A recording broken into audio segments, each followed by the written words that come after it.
The topic is the healthy masculine. I was saying before, the last time I was on live, it's some time ago to be honest, but I was talking about the healthy feminine women. This time we're going to speak about the healthy masculine.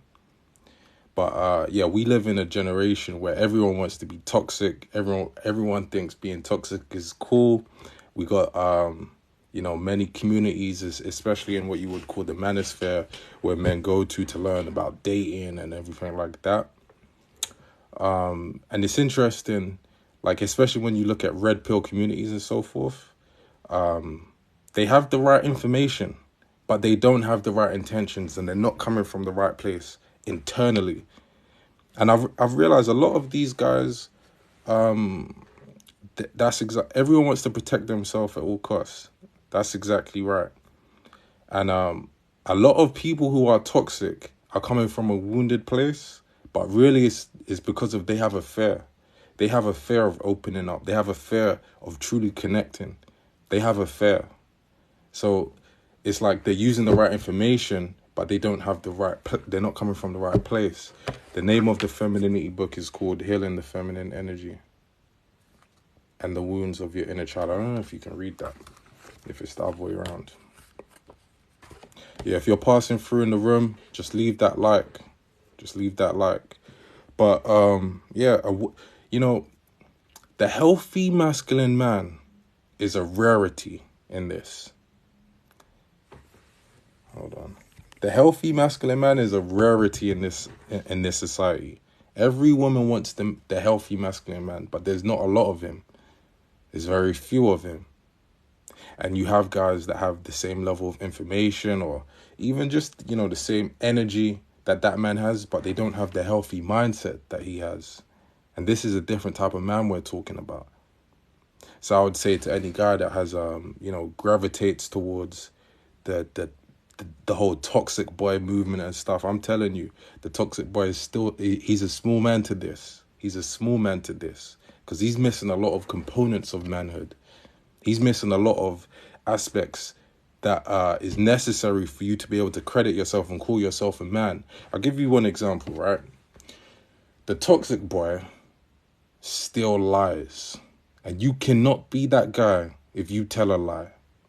Because when it comes down to it, you're afraid. You're afraid of keeping it real. You're afraid of telling the truth. You're afraid of being abandoned. But the healthy masculine man, the one who's the masculine leader, he don't feel no fear for that. His need for righteousness outweighs his need to keep someone in his life, which is funny. That actually keeps someone in his life because that inspires trust, that inspires devotion, inspires submission. And the bad boy, like the toxic boy, he has a lot of masculine energy, right? He has a lot of masculine energy, or at least sometimes he's able to make a woman feel as if he has a lot of masculine energy, but he still don't have the structure. He don't have the righteousness. He don't have the morals and the principles that make a man. Hyper-masculine men have a deep dark side to them. They have like an inner beast. The inner beast is good. I would say to any man, you must embrace the beast. You must embrace that thing that makes you a savage. But it's almost like that savage has to be controlled. Especially it has to be controlled by you rather than that thing controlling you, if that makes sense. What did someone say before? Signs of a healthy masculine man.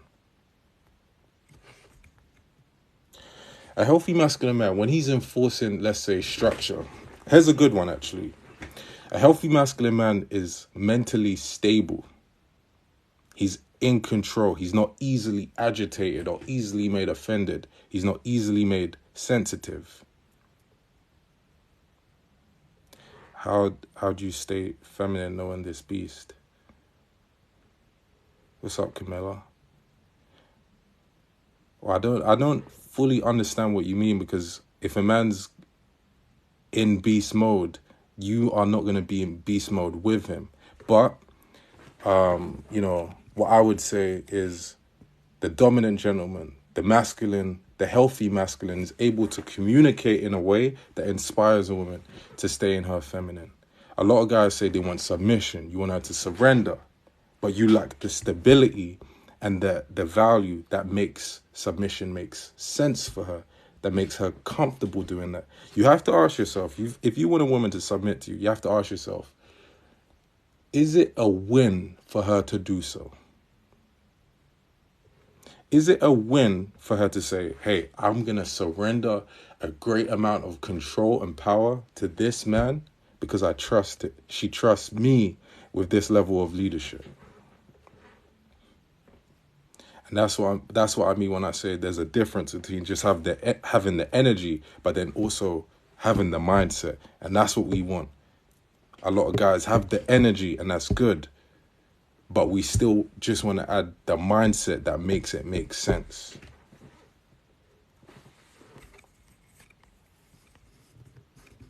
We're talking about the divine masculine.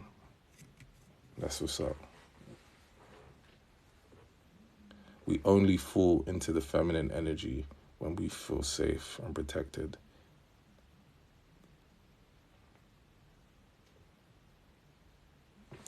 Yeah, and that's the thing, right? You could have someone who excites the feminine side, right?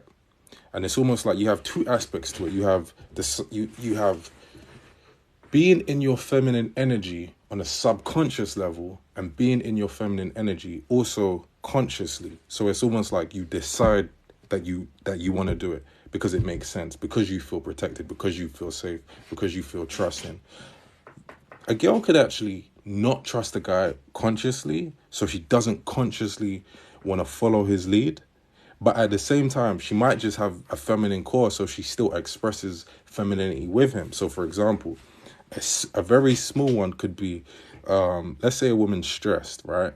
And, she's with her man, and she says to him, she's going through a certain problem, and she might go, can you just tell me what to do? Could you tell me what to do in this situation, right? It's just her natural desire to want to do that. She's with her man. She's naturally going to look to him for his guidance, for some semblance of his leadership. But outside of those little moments, she might not be comfortable just fully being in her feminine energy. So I'll give you another example of that. If he says outwardly, consciously, like let's say in a public setting, I'm the leader of this relationship, she might not want to agree to that. She might say, nah, he don't lead this. Or let's say he says, hey babe, could you make me a sandwich? Could you make me a plate of food? Right? And a woman who's in a cooperative, submissive attitude is not really going to have a problem with that. But if she's with a guy who doesn't make her feel respected, safe, and admired for being like that, she might be like, nah, I'm not going to do that. Why can't you make yourself a plate? And that's what I'm saying when the toxic boy gets that reaction. But the healthy masculine man, because he relates to her in a healthy way, little stuff like that is not a problem. Is definitely in your feminine energy to ask for guidance, because the masculine is structure, the masculine is direction. Just like when you're seeing a man, right before, most of the time when a girl's seeing a man, what does she say? She says, what are we going to do? She never goes, hey, we're going to do this. Or I don't know. Most of the time, from what I've seen, a girl will say, before she goes on a date with a guy, so she'll text, so what are we going to do? What time do you want to meet? That's her. It's a subtle way or a small way that she's asking for guidance and leadership.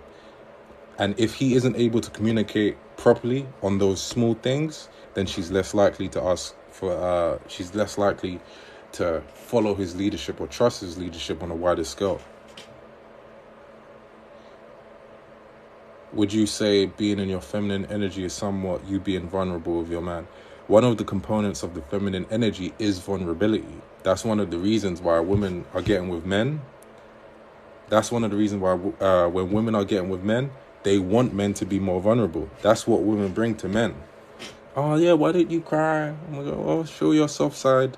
That's her vulnerability rubbing off on him. And I love that, because sometimes we don't like saying things like this, because we don't like embracing the differences between the genders. But for example, that's a great thing that a woman goes to a man and wants him to open up. You know, many guys deep down, they want to open up. They just trust that they can't do so. They trust that, and it's a valid thing. They don't trust that it won't be used against them, I mean. So a lot of guys secretly would love to open up to their girl, would love to be more vulnerable with their girl, but they just don't feel like they can. Let me go back.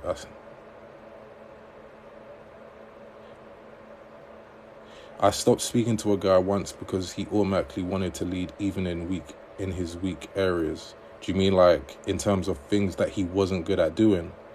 He wanted to lead there. Is that what you mean?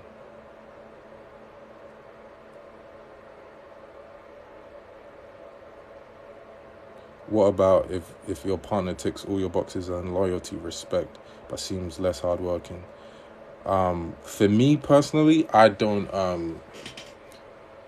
I think it's weird for a girl to be more hardworking than her man, because if a man's expected to be the provider, then that should come with him being more hardworking, and his hardworking nature should inspire her to work harder rather than the other way around.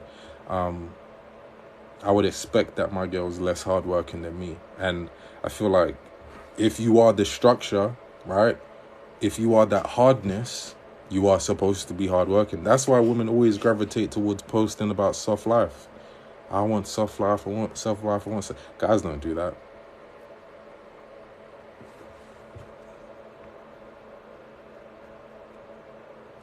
But you know, another important aspect of being the healthy masculine is respect. Respect is like a super weapon. It's one of the most powerful keys ever, because respect between the man and from the man to the woman and from the woman to the man, it sets the context of the relationship or the interaction as positive, which is necessary if you want it to be healthy. So I'll give you an example. Most girls would want to be checked or put in their place by their man. But then you could have a man that puts you in your place, but he does it disrespectfully. Now you're like, I don't like being put in my place, because of the nature he does it in, makes you feel less than, or it rubs you the wrong way. But most women, if they could have a choice, because women know that you're going to give some attitude sometimes. You're going to act up sometimes. That's the feminine energy, testing the boundaries and the borders of the masculine energy, testing his structure. That's nature's way of getting her to test, hey, is it safe here? Because if she can break him down, then he's not safe enough. If she can break him down, how is he going to protect her from the outer world? She might as well do it for herself. But when it comes to checking and putting someone in their place, you could do it in a respectful way. Hey, baby, don't speak to me like that. Or you could do it in a disrespectful way, or a way which isn't coming from healthy communication. So you could get all riled up, and you're out of your stability, right, as a man. And now you're speaking to her disrespectfully, which then prompts her to speak to you disrespectfully. Now you're going back and forth, and now you're arguing. Now, I'll give you an example of how I would say most people do not have healthy interactions when it comes to relationships. Do you think it's normal to argue in a relationship? If you think it's normal to argue in a relationship, press 1. If you think it's normal, sometimes here and there you just have an argument, press 1. I'm going to answer that where you said it's always going to be the male's fault, because you put a sad face. Men can never do anything right. In a minute, I'm going to tell you why you shouldn't see that as a bad thing. It's actually a great thing. It's actually a great thing what you just said. Just put 1 if you think it's sometimes normal to argue a bit. Sometimes get a bit, even if it gets a bit heated, a bit disrespectful sometimes, a bit of door slamming or whatever. Just sometimes. Just press 1. Press 1 if you think it's normal to argue in a relationship. Press 0 if you think it's not. Not disagreements, not just disagreements, arguments.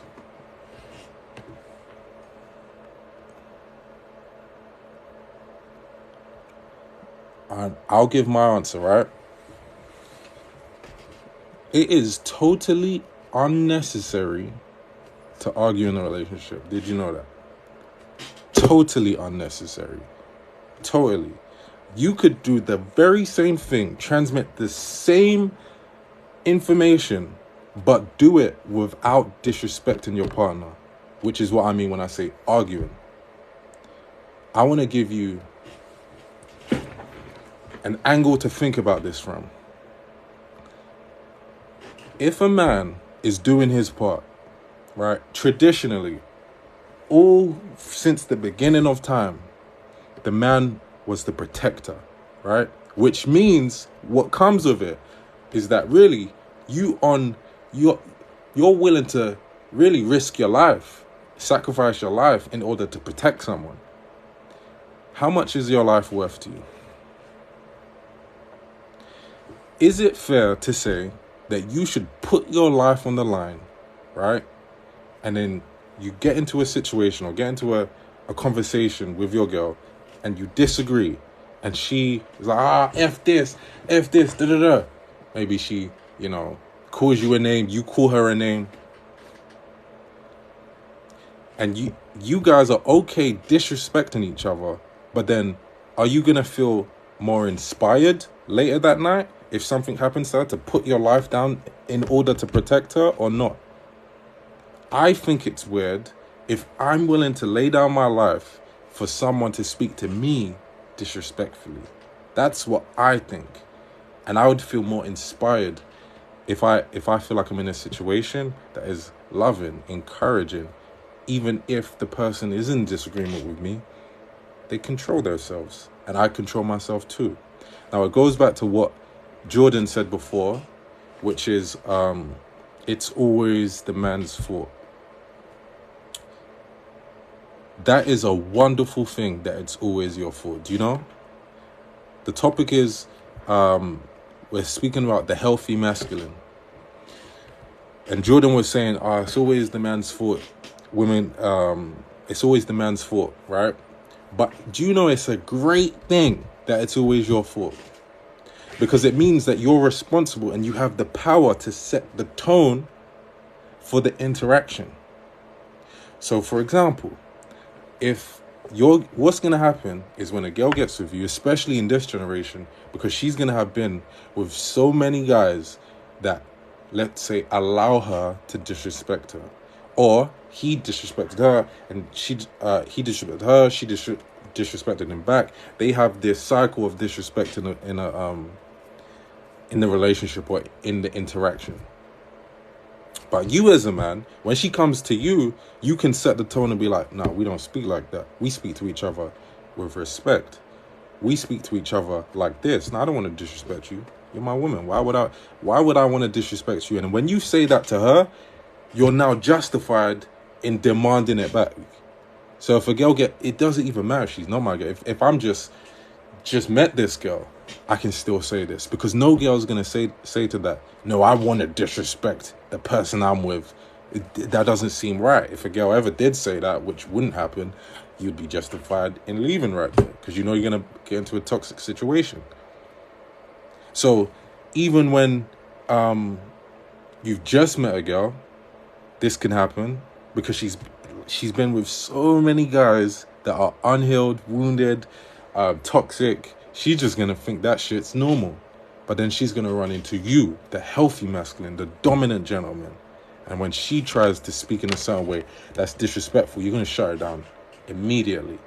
Now, wouldn't it be better to have the relationship that you build based on that level of communication?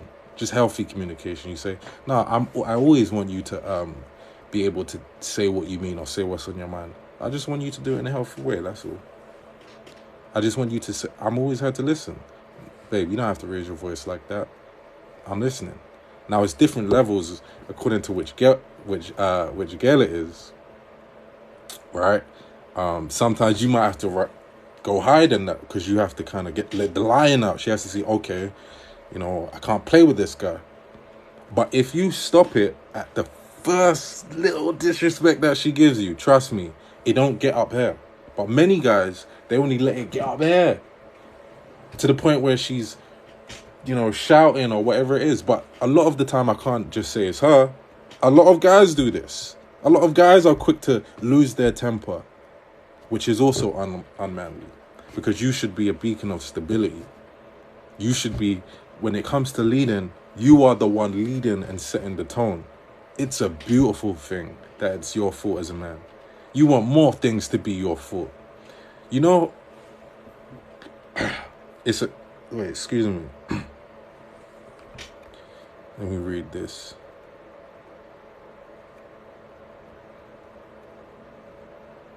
She's naturally going to follow your lead. So, hold on. She's naturally going to follow your lead. So, she could be with a guy that's super toxic. She could be with a guy that's super toxic, and she'll be toxic. But that same girl could be with a guy who is healthy, and he sets the tone of the communication in this way. He says, no, we speak like this. We don't use those words. Babe, don't swear at me. Yeah, like, I don't want to swear at you, right? I always want to respect you as my girl. So, don't you want to respect me as your man? That's the vibe you come with.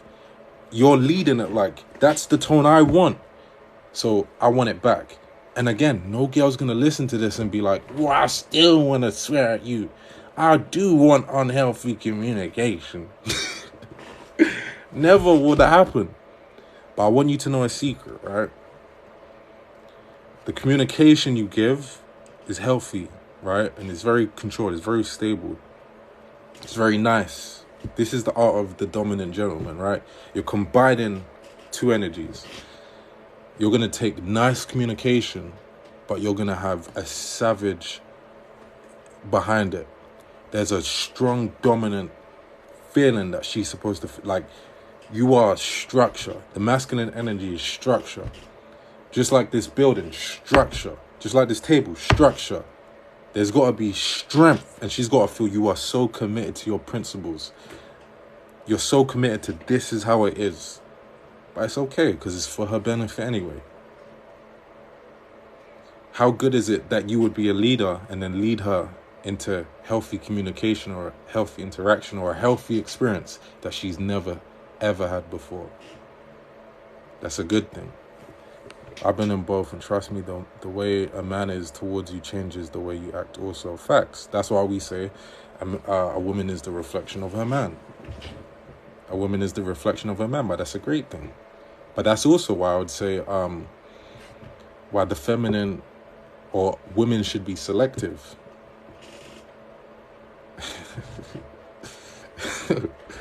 I love that. I love that. I feel like I'm on FaceTime to my therapist right now. That's powerful. I love that.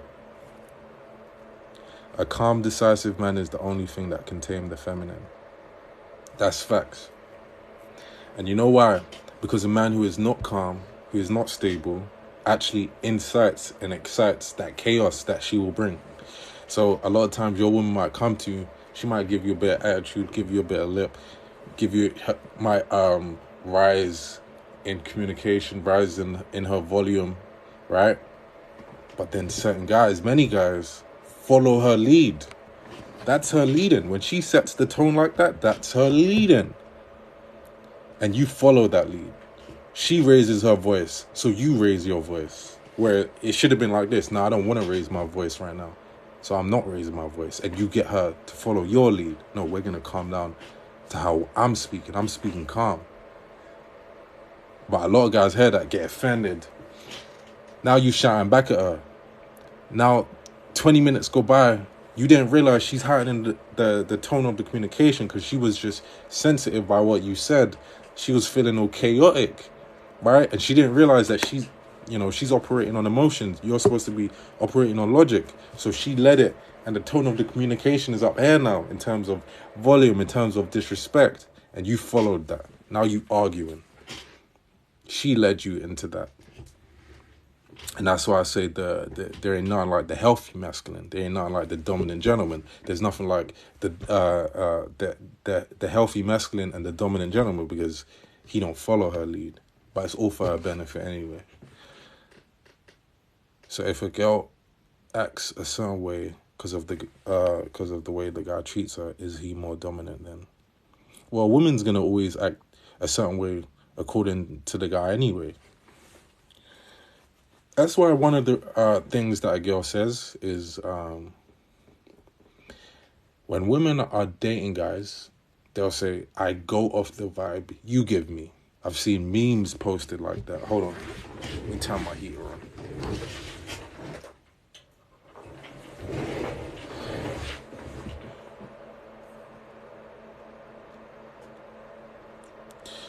Yeah, I was saying, guys generally are the dominant energy regardless anyway.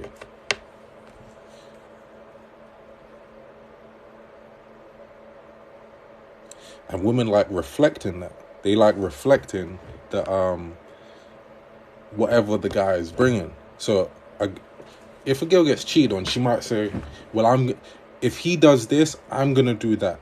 One thing you should never ever say as a man, never. As a man, you should never let these words come out your mouth. Because she done this, I'm going to do this. That's what women like saying. Or if he cheats on me, I'm going to cheat back. You could just leave the situation. But there's this thing in her that says, well, if he's acting this way, I'm going to act that way. A masculine man doesn't say that.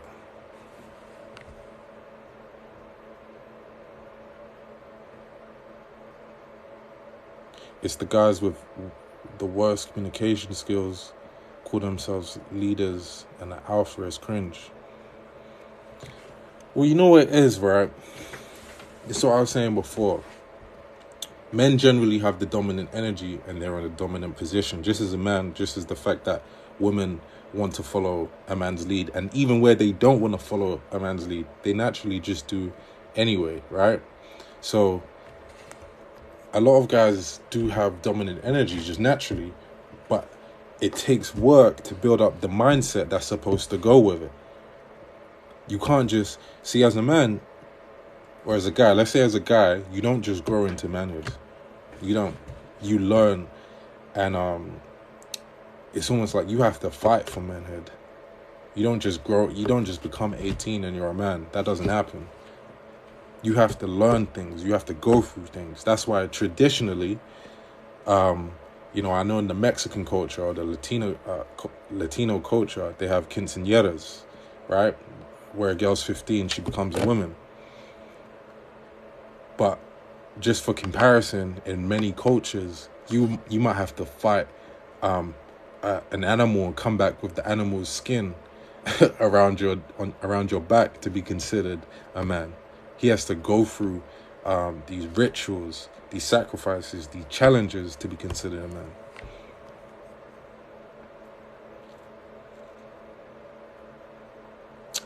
If you're actually a leader, though, you would never have to announce such a thing.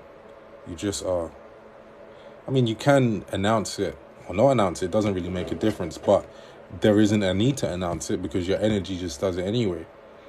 And what I mean by that, let's say, for example, I posted something recently. One thing that I really just don't like, I dislike, is when guys say, she won't let me lead. She won't let me lead. To me, that's weird because that shouldn't even be in your mind. If she has to let you lead, then you aren't really a leader.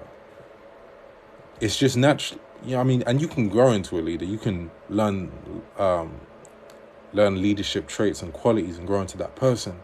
But when you are, she can't let you lead or not lead because that goes against you leading. A leader is the person who's willing to take the first step. That's what being in the leaders.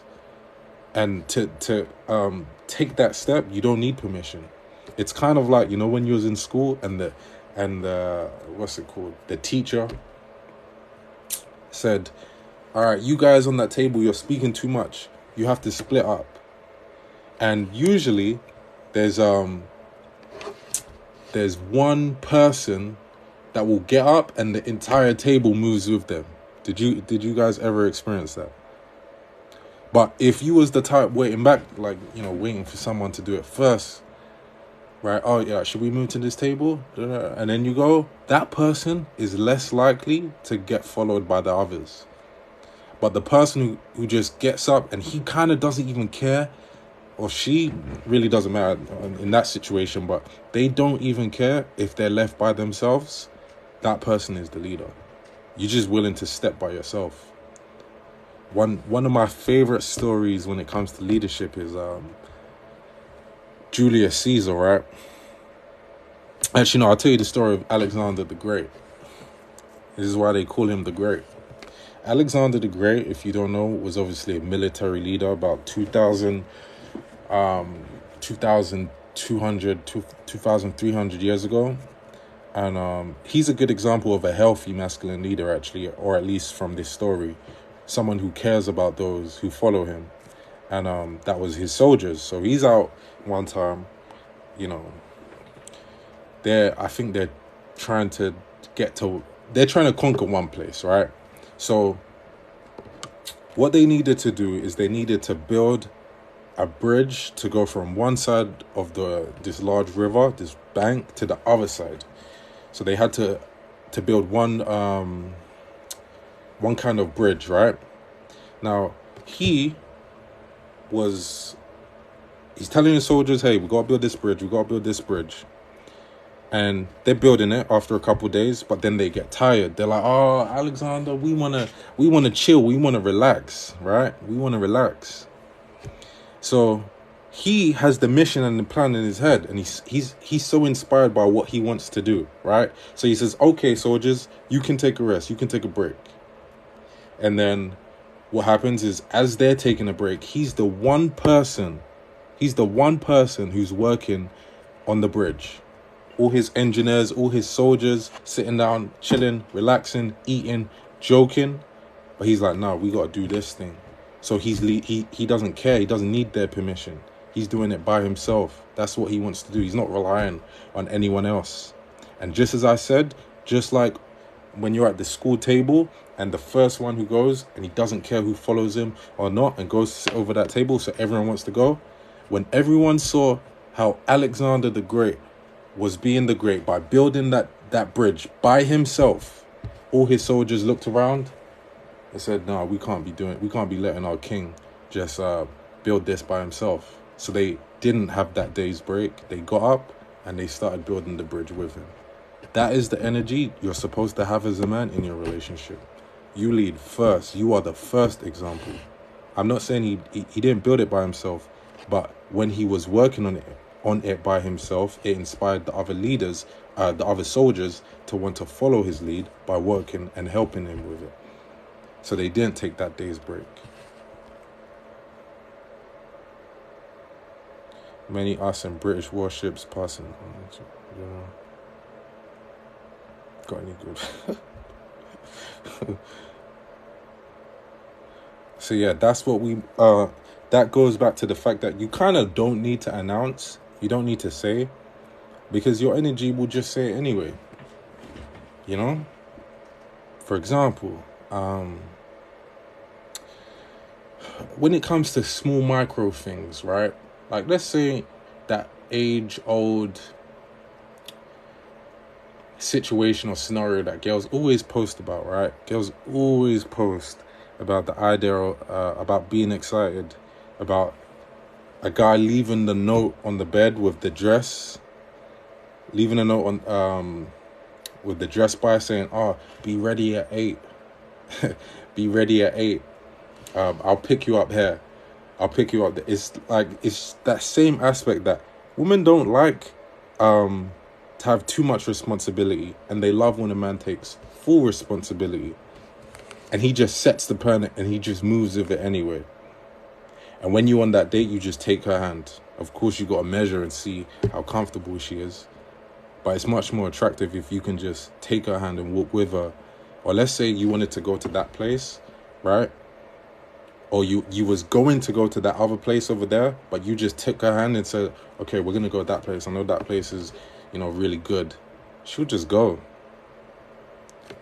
Let me go through these comments. Someone said hi from, I think, South Africa. I say hi back.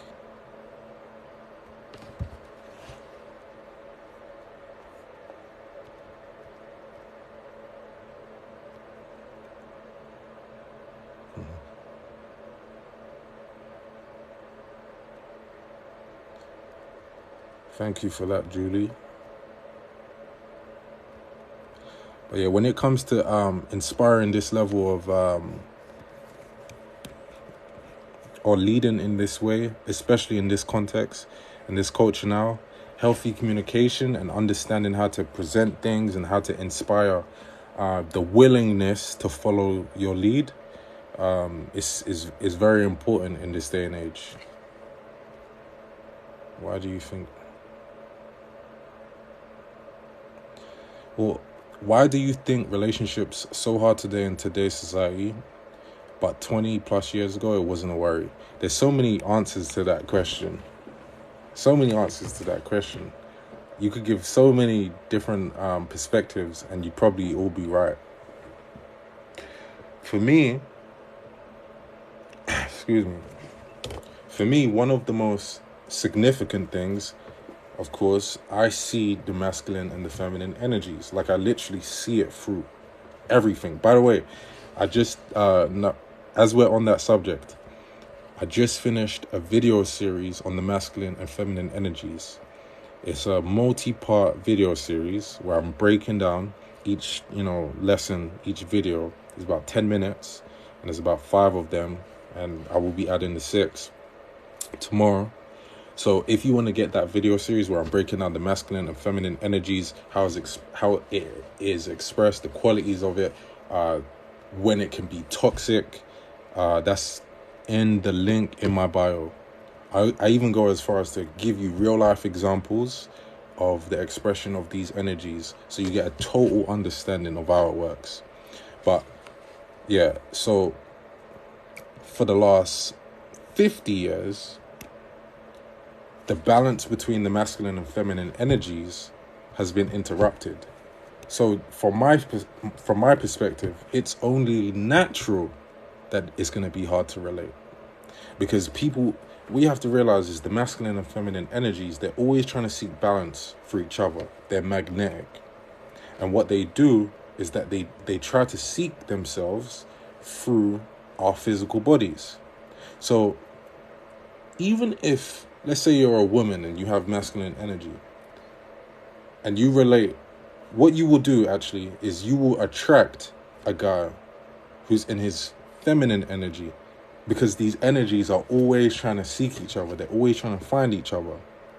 But for the most part, most people are, let's say you're a man, you're supposed to be expressing masculine energy. And if you're a woman, you seek to express feminine energy. But in this day and age, because of role reversal, because things have been messed up, twisted, people are not in their natural roles. So they're not you will be operating in your masculine energy, for example, as a woman, but really that's not who you are and what you want to do. So you will revert. You'll go back and forth, masculine energy, feminine energy. And that doesn't create balance. That's not unity of the energies. A lot of the problems that we had in terms of, men and women just being able to relate on basic levels wouldn't have been a problem before, because society has indoctrinated us to go against what our natural preference is. But I'll give you a more specific example of what I mean, right? So one thing that is super common in women today, right, is if a woman doesn't just sit in her feminine energy, right, she's operating with a bit of masculine energy. When her man is speaking, she will cut him off and she will continuously talk over him. And many girls don't even know that they do this until you bring it to their attention. That's a good example of how such an action, as small as that, will attract a man in his feminine energy. So then when you are relating to him and he's not able to fulfill you in certain ways, you're going to be confused. Like, oh, why doesn't he know how to do this? Why doesn't he do this? Oh, why isn't he... I was in this situation and he wasn't able to make me feel safe. He wasn't able to make me feel comfortable. You know, someone I know, I'm not going to say who, but definitely is science, spiritual science. So what I was saying before is she was saying, I was in this situation and my boyfriend, he was letting someone kind of sneak diss me and he didn't stand up for me. And when I spoke to him about it after, he was like, oh yeah, it's just, you know, it's okay. She didn't mean it like that, blah, blah, blah. Reemus, why didn't he protect me in that situation? And I said to her, I've told you about this before. I said, what you've done is you've attracted feminine energy, and now you're getting onto him for not being the masculine energy where you want him to, but you got with him like that. So you have to be comfortable with what happens when you attract a guy in his feminine energy.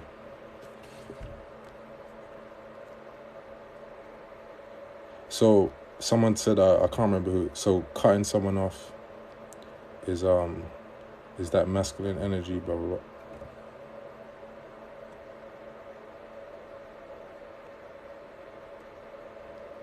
I'll tell you why it's feminine. Is the masculine energy is a given energy. It's an extensive energy. It's a energy that goes out. That's why the penis of a man, it extends when he comes. What is it? He extends.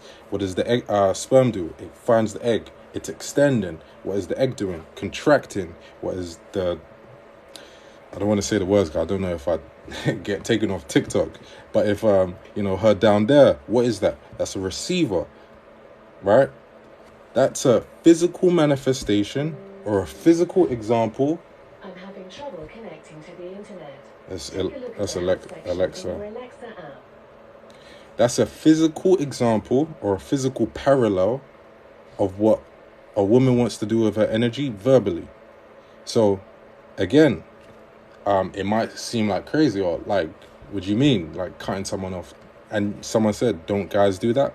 But does it turn girls off as much as when it's the other way around?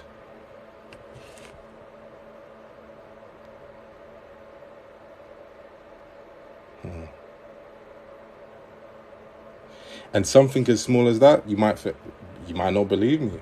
It doesn't make a difference. But something as small as that would be the reason or the measure or the example of his energy in other areas. So when he isn't able to satisfy you in other areas, right? When he's not able to be the manifestation of masculine energy, when he is not able to be that extensive protector or whatever it is, when he's not able to set structure or be a plan. Or another example of extension is he's supposed to speak honesty, speak truth.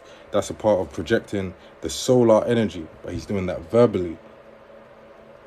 You can look these facts up by buying my latest video series, Masculine Energies Explained. Masculine and Feminine Energies Explained.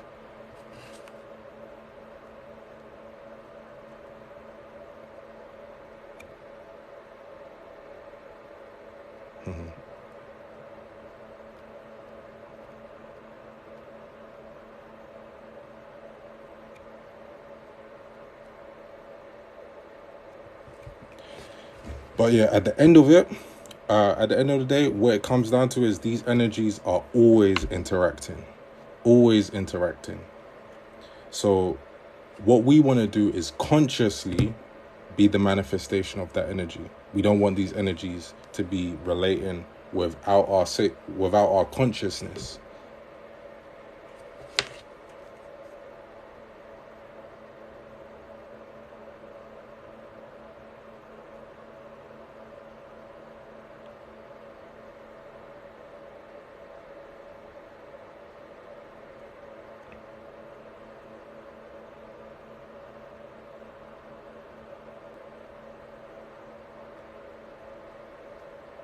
I love that. What do you mean, is there a right way?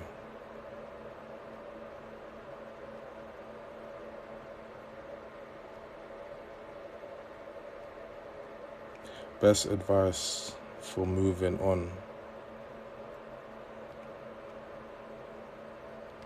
My personal advice for moving on is about standards.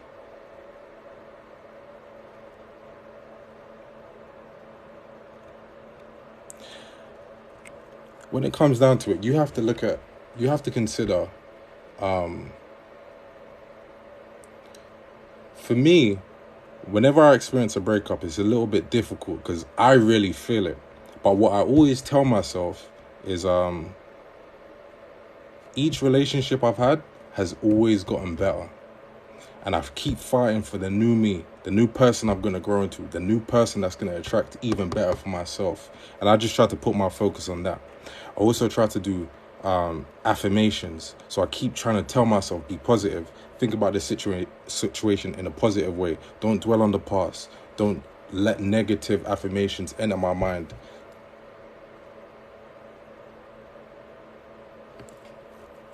What do you think about men who say they don't want to date women with children? I don't really, I think you should just do whatever you want to do.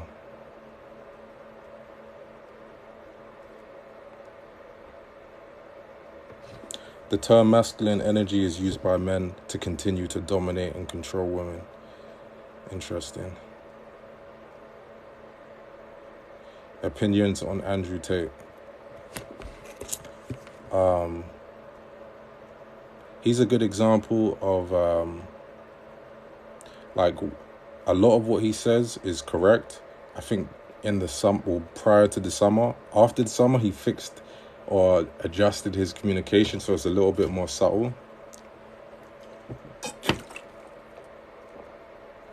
But when you actually, I did a reaction video on my YouTube. When you look at what people say about Tate, a lot of the time they don't actually know why they dislike him. They don't actually know. When you say, okay, so what did he specifically say that you disagree with or you don't like? They don't actually know. And what it is that his communication and presentation of the information was done in a way that makes people feel bad. It makes people feel a certain type of way. And people remember how they feel.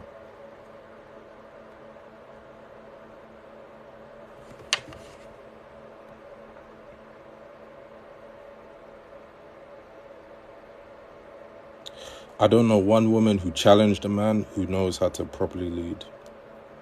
What do you mean by that?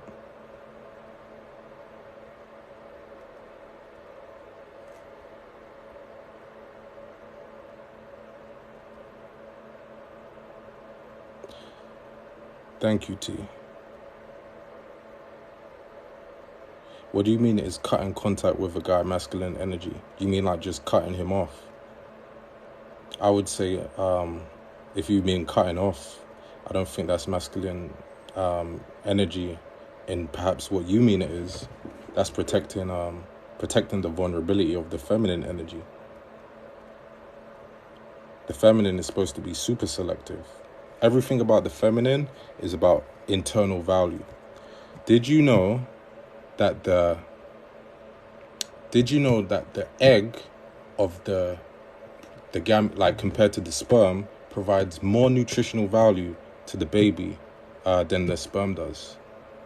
Everything about when you ask people about men and women and what makes them valuable, people will usually say things that are internal when they speak about what makes a woman valuable. So her beauty, the fact she can get pregnant, the intangible things that she brings to the relationship. Whereas with men, it will be based on the external and the things that they have built up outside of themselves.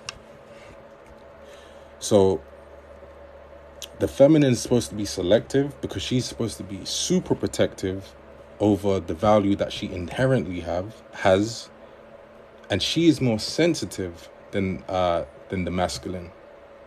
And since she's more sensitive, she's more prone to things like heartbreak, trauma, and so on. She wants to protect that. And there's protection in selection.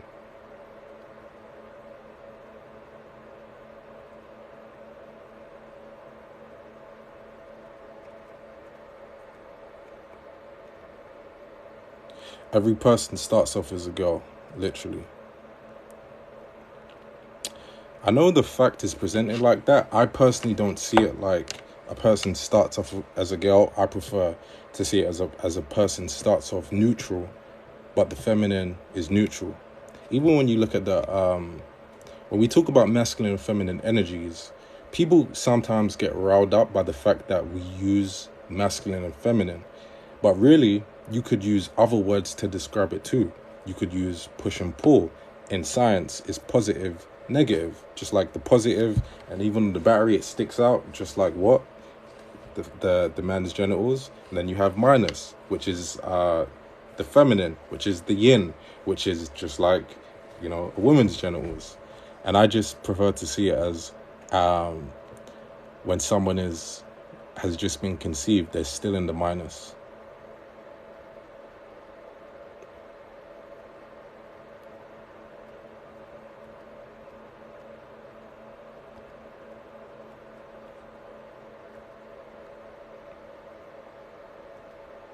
And the reason why I'm speaking on the masculine energy more today is because last time I was speaking on the feminine energy more.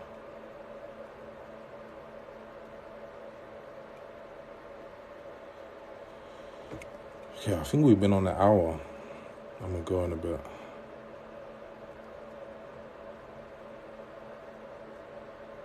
What do you...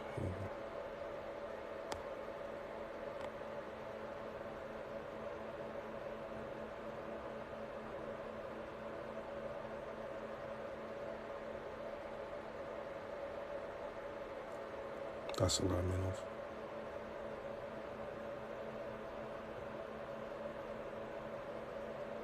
That's a lie. Men are very emotional when their feelings are hurt. Of course, men have feelings too.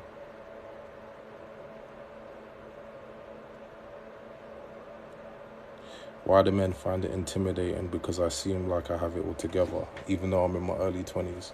When you say have it all together, what exactly do you mean? Do you mean like you got your money together and you got like house and stuff like that?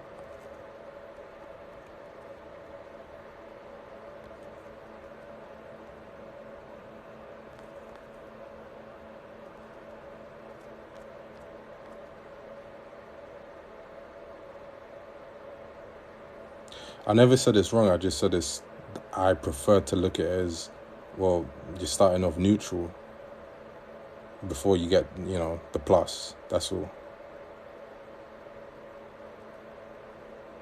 No, I actually have no other interest. The only thing I think about literally every day is I would love to one day live in a world where we embrace healthy communication, healthy relationships, and we want to cooperate rather than compete. It's literally all I care about.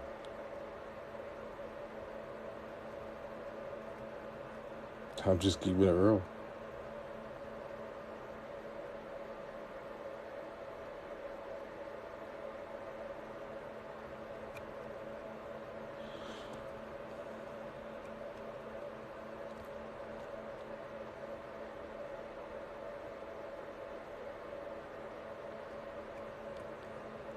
If you're stopping off in the room, just drop that like.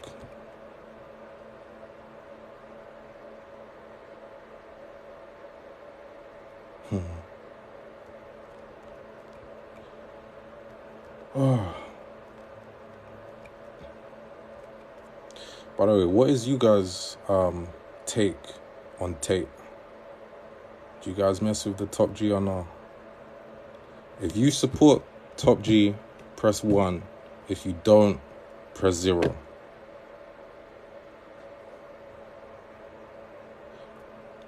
Guys just find me intimidating, and I don't get it because I'm trying to attract the right one. Isn't it a good thing that Isn't it a good thing that if you're trying to attract the right one, you would scare many off? Isn't that like a good thing though?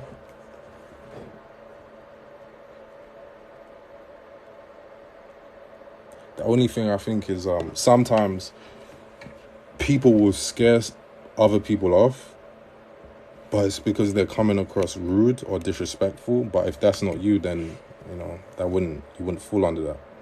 All right, if you mess with the top G, press 1. If you don't like him, press 0.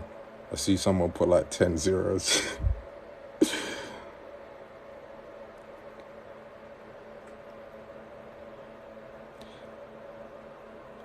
The best advice I would give for any woman to be to project a more attractive vibe is to embrace her feminine energy.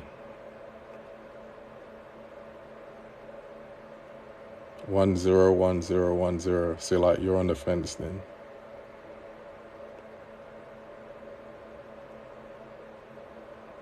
Yeah. Top G is Andrew Tate. I heard you can get banned by like if the algorithm picks you up saying like his name in lives. I heard someone got banned for that. So I try not to say his name.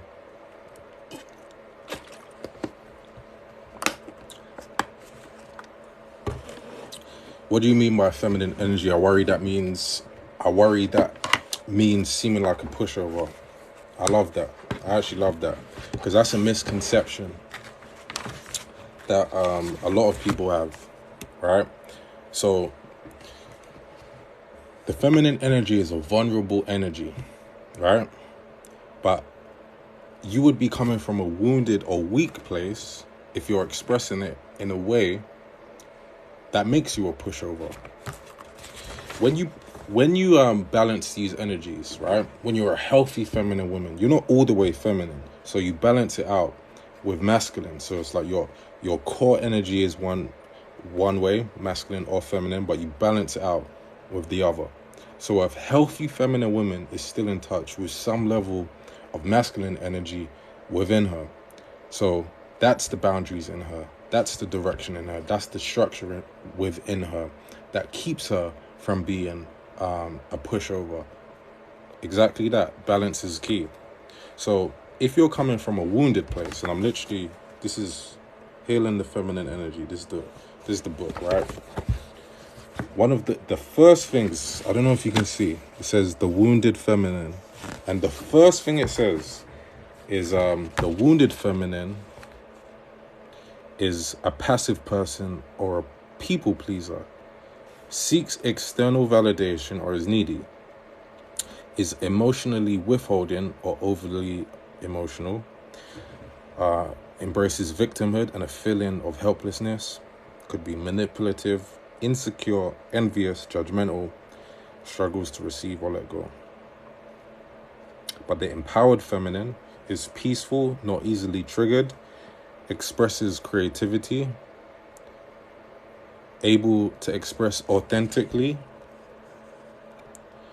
and communicate boundaries and needs, is balanced and has authentic expression of sexuality and sensuality, in touch with intuition, emotionally balanced, and is cooperative. Do you see the difference between the two?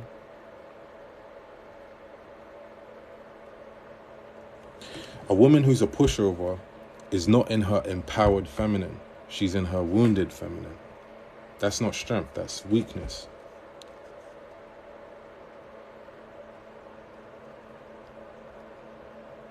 You can absolutely express femininity, but still stop yourself from being taken advantage of or being a pushover.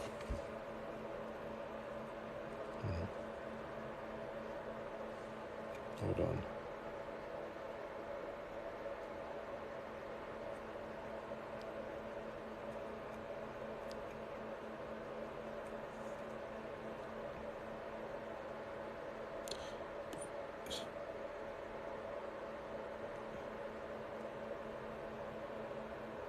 We're starting to talking about girls. We're starting to become like men, and men are starting to become like women. Facts. And we're all going to be unhappy at the end of it. They say since the 1980s, men's levels of testosterone have dropped by 1% each year for like, what is that, 40 years now. And they say the handshake of the average man today is significantly weaker than it was 50 years ago. Why do you expect all women to be the same? We're speaking in generalities.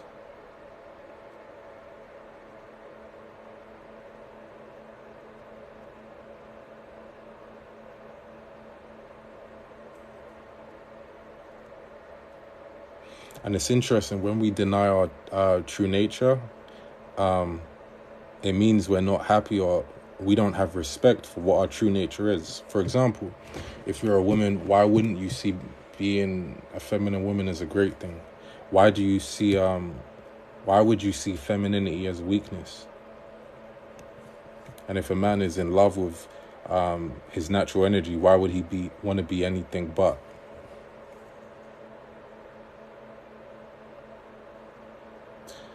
All people aren't the same, if that is a woman's true nature.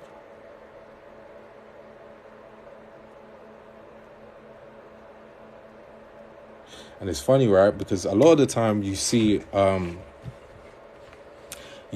people expressing what they're unhappy about in the opposite gender in relationships. But that has come since the role reversal that happened since the 50s. And people always want to talk about the 1950s. Just for clarification, right? You know when people say, the 1950s. Do you know the 1950s was the last couple tens of thousands of years? It isn't just a decade. The 1950s isn't just the 50s. The 1950s was also 23 AD. The 1950s was also 1000 BC.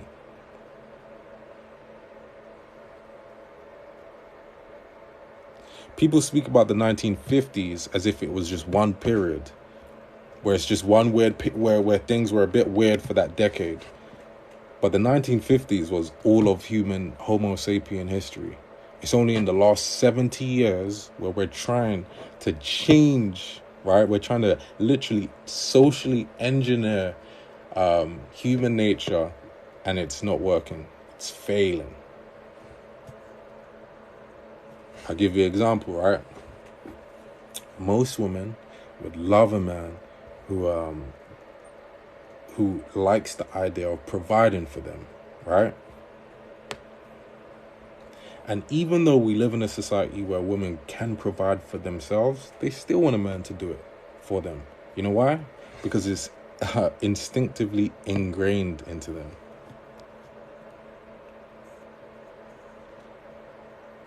What's your opinion on hookup culture? It's an interesting question. My thoughts on it, right? I make a lot of videos on this on YouTube, which, by the way, if you want to follow, it's called the Superior Code. You can access it through the link in my bio. But hookup culture is it's this weird thing where, even though we're in a culture that likes to hate on the opposite sex, we're more willing to give ourselves to the opposite sex. Isn't that crazy? In the time where you have perhaps the most women ever saying men are this, men are that, and also men not having the highest level of respect for women, we're also willing to give ourselves at a cheap price.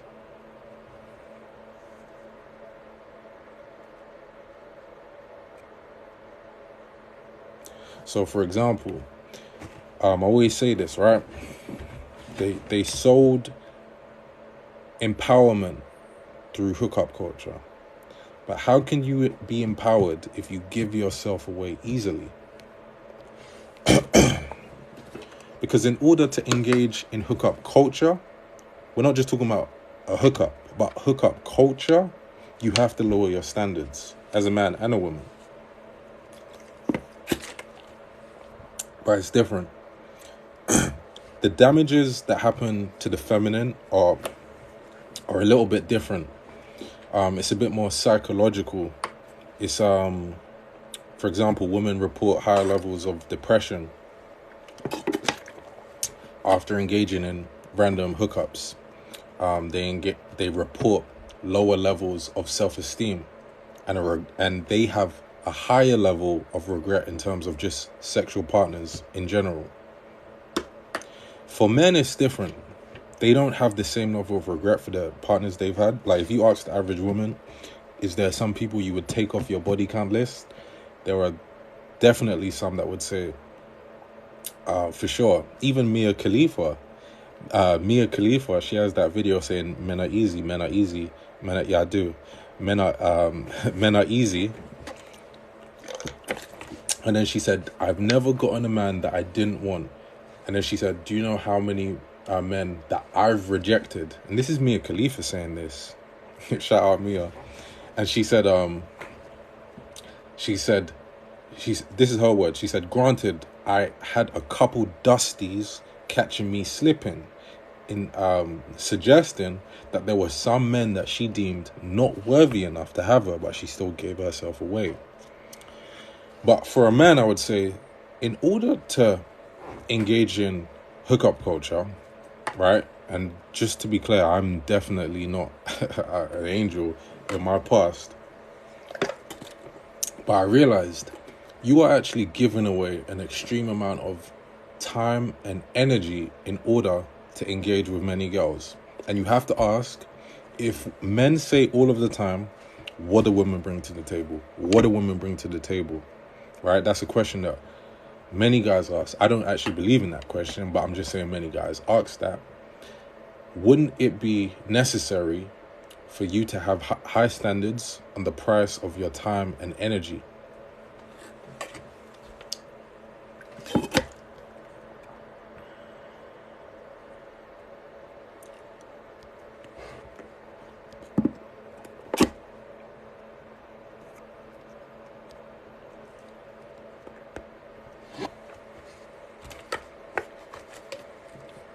So one of the most empowering thoughts I personally came across, or things that I learned, is that you actually have to have standards. I'm hella thirsty, that's why. You actually have to have standards. As a man, the damage for you is not going to be the same as it is for a woman, and the consequences are different, but at the same time, you're still giving away your time, energy. If you're a man that's built yourself and worked on yourself to have a certain level of value, even let's say mentally, let's say you have much intelligence, right? Let's say you've built up the amount of wisdom you have and you're engaging with many different women. She's receiving your knowledge at a cheap price. She just, as many men say, she don't bring a lot to the table, blah, blah, blah. But then you still hook up with her, you engage in conversation with her, she gets to enter your mind. She gets the benefits of your mind. And you gave it away cheaply.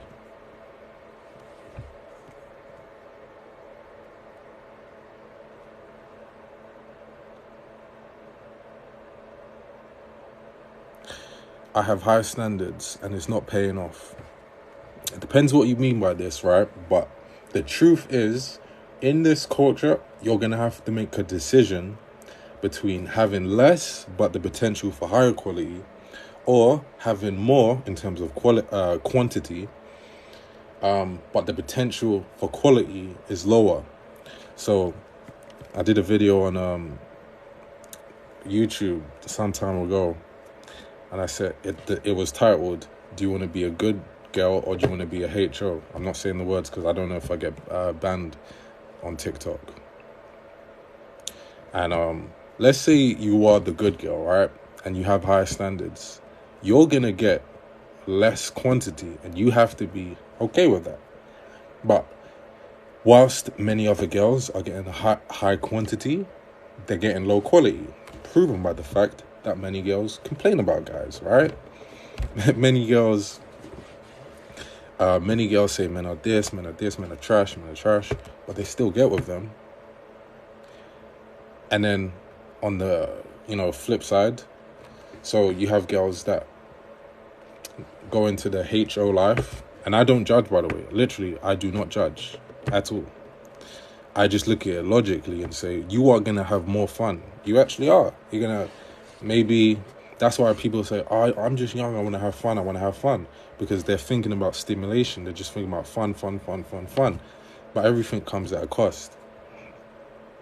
So what happens is she's going to, rack up many traumas, she's going to rack up many reasons to hate men even more, and so on. The good girl is not going to get that. She's not going to get the same level of stimulation that, the others are. But she is more likely, just like a sniper, when she gets the opportunity to take her shot, it's going to be a deadly shot. So I look at it as just a choice between the two. Shout out Blue Planet. My favorite one was Planet Earth, though.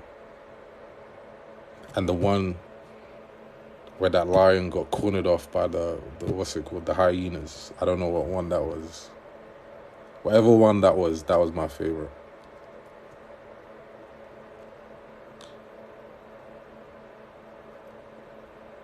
Men don't appreciate celibacy or high standards, but perceive it as having to make unnecessary effort.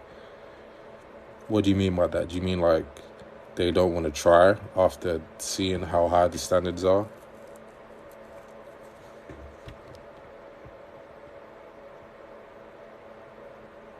Yeah, that one, and his boy saved it. Oh my days. That was like a movie. It was like, that clip is like 3 minutes long, but I had you on toes.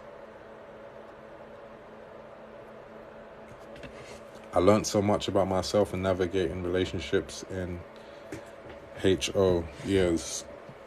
The thing is, people like look at it on the bright side. If you've been through that experience, of course you're going to look at it on the bright side. Well, I've been through this experience. But actually, a lot of experiences like that are not even necessary. Of course you learn about yourself, and if you're going to go through any experience, you should learn about yourself.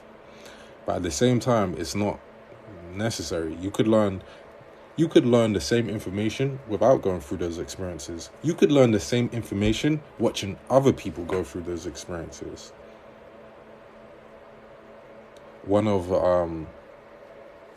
the most, Mike Tyson's mentor, coach, Cus D'Amato, he's who gave Mike Tyson the champion's mindset, someone who I've learned from, the person who I wrote my first book about, actually.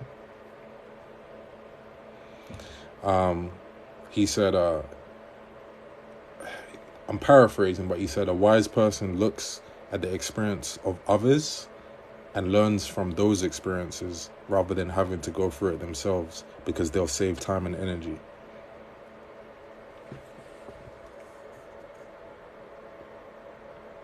She will become content with herself and won't settle because she doesn't need short-term satisfaction. Men just think differently compared to 15 years ago. We all think differently, men and women.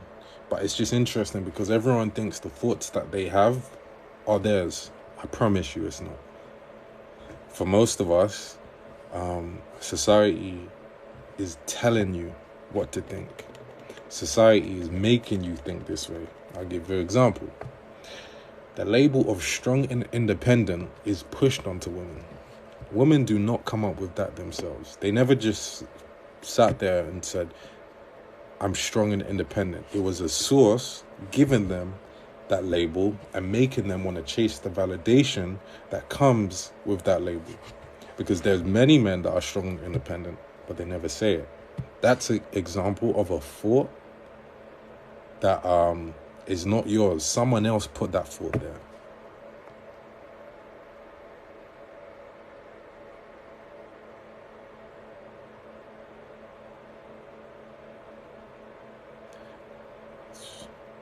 Influence. External factors influence thought process. And it's the same reason why people say, well, I was raised it this way. My parents raised me this way. Well, my culture, we just do this because you're programmed. And there's nothing really wrong with being programmed because we're biological machines, and the brain, our minds are like computers. So it's literally like it can be programmed specifically by, the programmers of the culture. But you have to look at who are the programmers of the culture and what is their agenda. The programmers of this culture, the corporations, the media, the government, and so on, you have to question, do they have your best interest at heart? So when you're vowed up to be a strong and independent woman, is that actually in your best interest? And when they push that onto you, again, are they thinking with your benefit in mind? You have to question that. Because the strong, independent woman, if she communicates that she's independent and she doesn't need a man, do you know what she attracts? She attracts a man that she's not able to depend on. So there is going to come a time when you want to depend on a man. You should be able to depend on your man. But because you communicated that you're independent, you attracted someone who you didn't measure by those standards. And now you have so many women saying, well, I'm so exhausted. I'm so tired. I want to just be able to enter my feminine energy at some point, but I cannot. I can't, because there's no one around that can take on the masculine energy role. But it's because she built a life based on the mindset of strong and independent. Because the people who push that, they don't want you to be in true teamwork and unity. They don't want unity between the masculine and the feminine. The independent woman attracts dusties. Well, I wouldn't say that, but as you say it, right? The reason why is because, well, he's not worth depending on. And she doesn't need him. So she doesn't need what she's supposed to traditionally need from a man. Even if you can do it by yourself, you should always appreciate a man who's able to do it so you don't have to.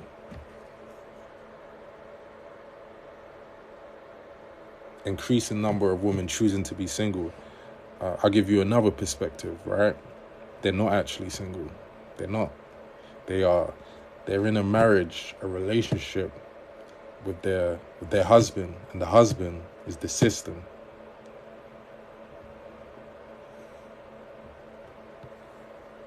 But this system don't care about you, don't care about none of us.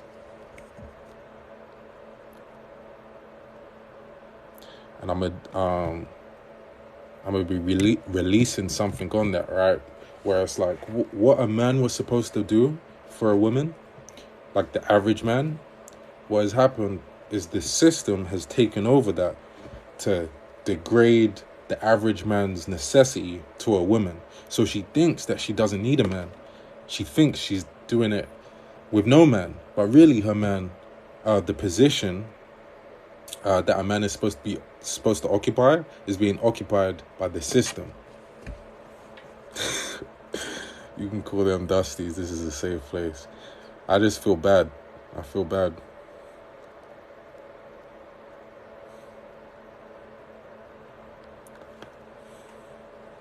But again, the same social theory that pushed onto women that they should be strong and independent was the same one that pushed that they should be liberated. But how can you be liberated, or how is liberation empowering if you're liberated with dusties? What I say is you're liberated with losers. How is that a win?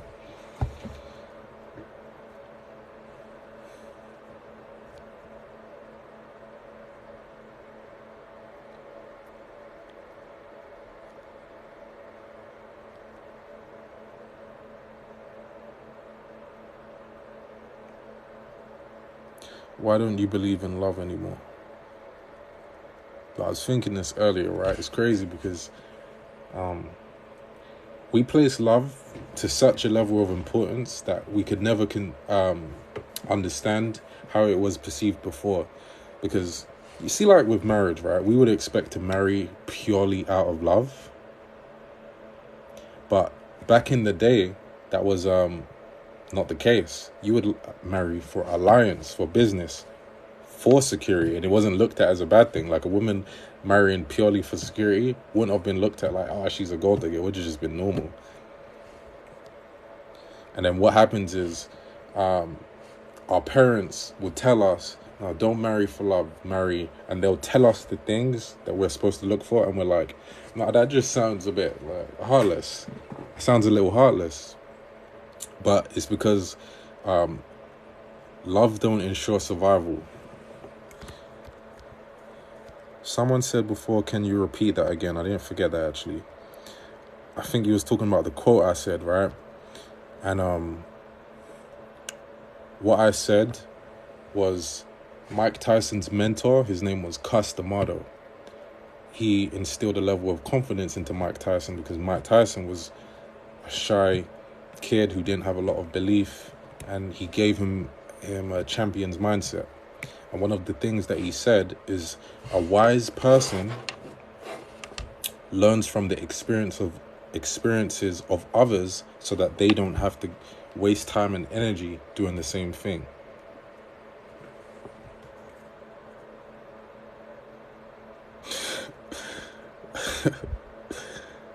Women who say they're independent but want men to pay for their lifestyle, pick a lane.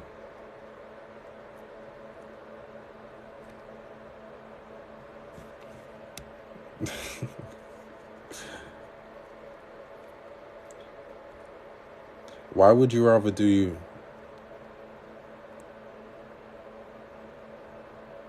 Why would you rather just do you? If you had the option to be in a loving relationship with a man that respected, admired you, and wanted the best for you, and his presence in your life elevated and helped you grow, would you want that? Thought Mike peekaboo style. Yeah, Mike Tyson's style was the peekaboo style, but that was from Cus D'Amato. Marrying for love is a privilege that not all have, though, which impacts how it's held. It's fair enough. When it comes to relationships, commitment is more important than love. Why do you say that? I'm not saying I disagree, but why do you say commitment is more important than love?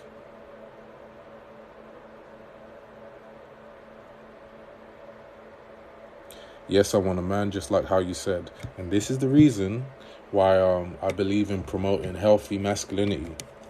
Because in the end, even on the side of guys, a lot of guys just deep down want a healthy feminine woman. And that's it. That's it. And you see sometimes where guys see videos of girls, toxic girls wilding out.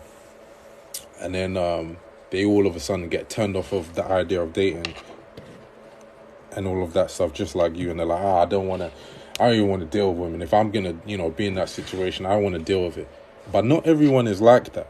And this is why I promote so much selectivity. We got to be so selective to the point where it's like almost selfishness, and almost to the point where it's like crazy selective. Because then we go through experiences which are not favorable, and then we end up saying after, I don't want to date at all.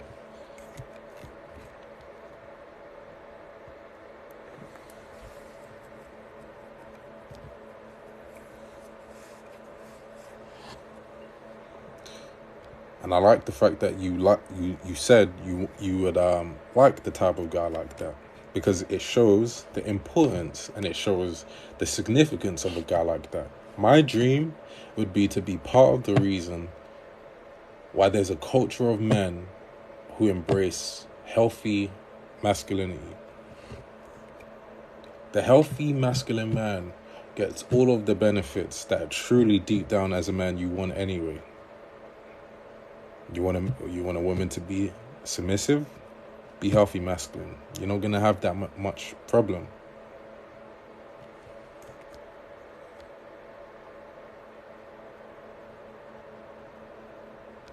To be healthy masculine, you got to have the principles of manhood.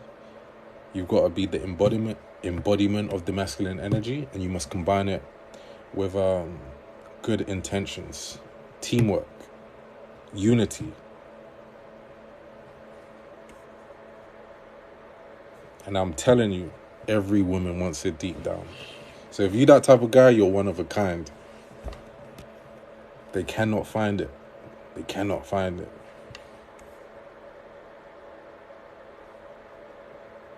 Are dating apps a good avenue? It depends on what dating app you go on. Many dating apps, the vibe is just different. The vibe is different on a lot of them. in general, I'm mixed when it comes to dating apps. I'm on the fence. I think it can work, but it depends. I'm on the fence about dating apps. What do you guys think?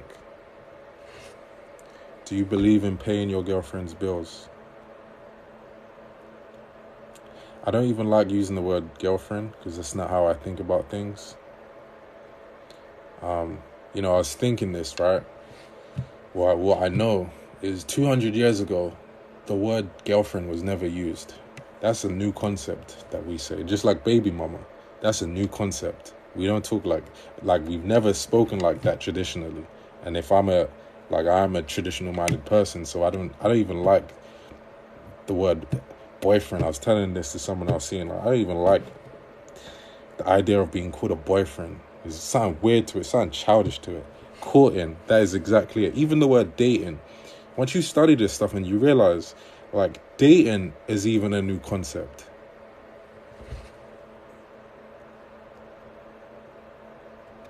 Yeah, dating is a new concept. Before, it was always courting. So there's this level of responsibility that you would have, a level of seriousness that you would have to have. Dating was just unthinkable. But because of liberation movement, because of the invention and the promotion of the condom and all of this stuff, it has such a big effect that we just use these words. But what did you say? Do you believe in paying your girlfriend's bill? Do I believe in paying my girl's bills? Do you know that to think any other way would be in line with the social theory that was the reason for the demise of masculinity?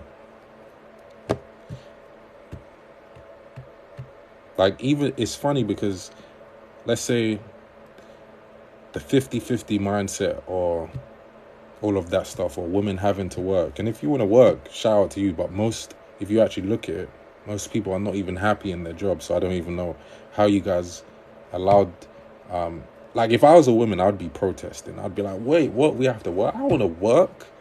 I would be protesting. But all of that stuff comes from the fake empowerment movement. That's why I call it. It's the fake empowerment movement. A man is supposed to, of course, pay the bills. But at the same time, we're not in the context. We're not in the context where the average man can do that. I was saying this to someone before. Do you know that before you could have been a milkman? You could have just been a milkman. And you could pay for your family. You could pay for your woman. You could pay for your child. Fake women empowerment movement. That's what it is, because it doesn't truly believe in the empowerment of the feminine. That's why I call it that. But before you was able to pay for your woman, for your child, for your family, all on one income. You didn't even have to be super duper wealthy. But that's what I'm saying. We live in an environment where that's not the case. So I'd never take it away from a guy who didn't do that. But I do think as men, and this is my goal, to continue working to the point and building to the point where you can do that. But I wouldn't take away from a man if he wasn't able to do that now. Because the environment is, as you said,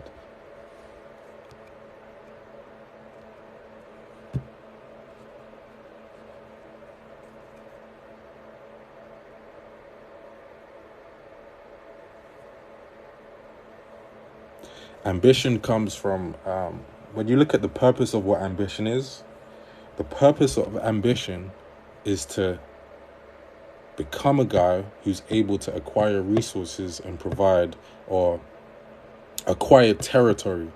That's more important, actually.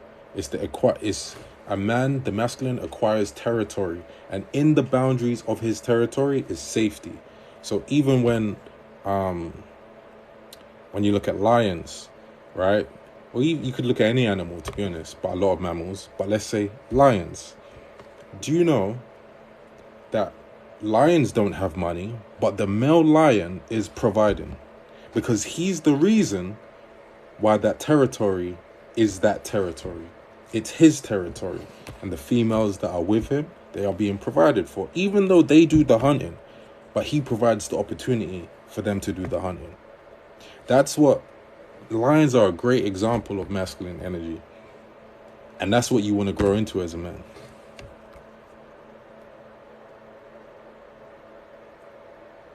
Oh, yeah, but this is what I was saying. The point is, ambition is the thing that pushes you to grow into that type of person. That's the reason why women find ambition attractive. Women usually say, well, if he's not up there, he has to have ambition to be up there.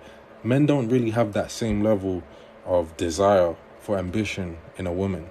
So you could have it, but I actually don't think it's that necessary.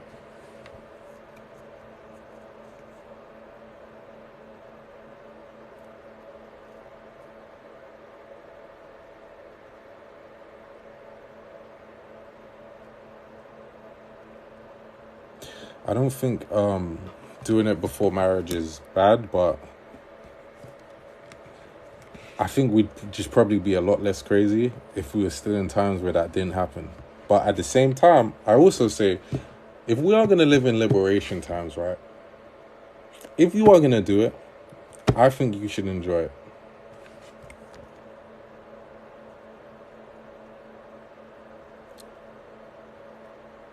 I don't put housewife and submissive in the same sentence. A woman could be a housewife and not be submissive in her energy.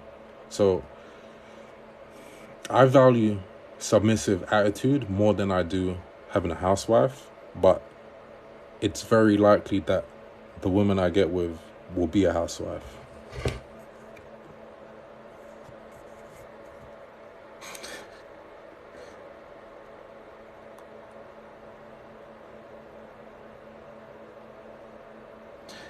You want to watch the lions, right? Watch the actual documentaries. You see, they don't have a problem with gender roles in the Lion Kingdom. Like, even when you consider that there's a video, one of the first ever TikToks I actually did was reacting to a video of a lion, a male lion, facing up to an alligator. It was like a big crocodile, whatever. The crocodile was coming towards the pack, and it was coming up to the female lion, the lioness. And now, when the danger comes, who has to come out? The male lion has to come out. He has to face the massive alligator and scare it off. That's his role. And that's why he's afforded the opportunity to be the one who gets first pickings when the women do the hunting. Just like traditionally, when a woman was making food, she serves it, the husband gets served first. It's the same thing, and you see the same parallels.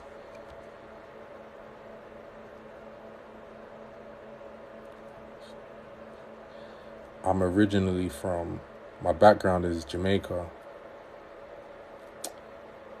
My background is Jamaica and Guyana. I'm born, if you're asking that to me, yeah, I'm born in the UK.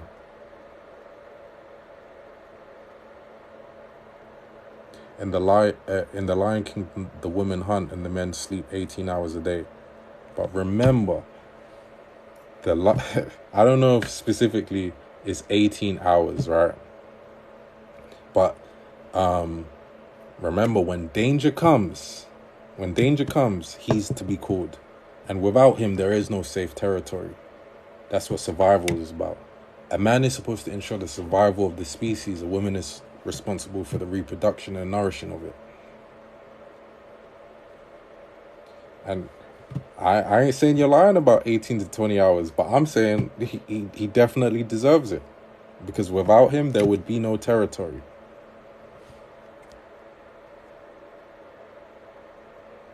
But what about when there's a flock of buffaloes attacking the cub and the mother runs to protect? Of course, why wouldn't she do that? But I'll say this. What about when the buffaloes attack the pride, but not the cubs? would the lioness be expected to hold the same, the same position, or would the male be called on to do the job? Because a cub, when a female or whatever, like a lioness, is protecting her cub, what she's really doing is she's protecting herself, because that cub is her, is half her genes. She, like, women, mothers, just mothers of all kinds. If you've seen the videos of different animals, of course humans, a woman might be scared in a certain position, right? In a certain scenario, but when it comes to her child, she will definitely be inspired to risk it all, because it's nature working through her. It's nature wanting her to protect who she, like, protect herself, protect her own genes.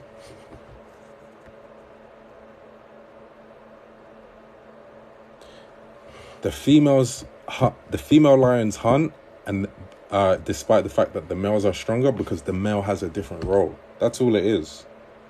It's actually not that different from the man bringing home the bacon and the woman cooking it.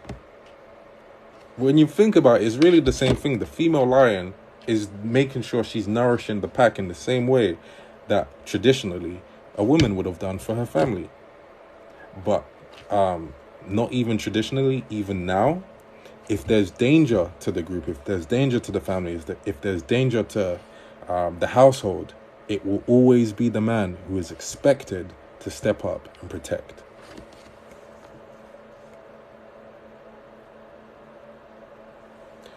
There's no such thing as two leaders in anything, in any context. So, for example, in business,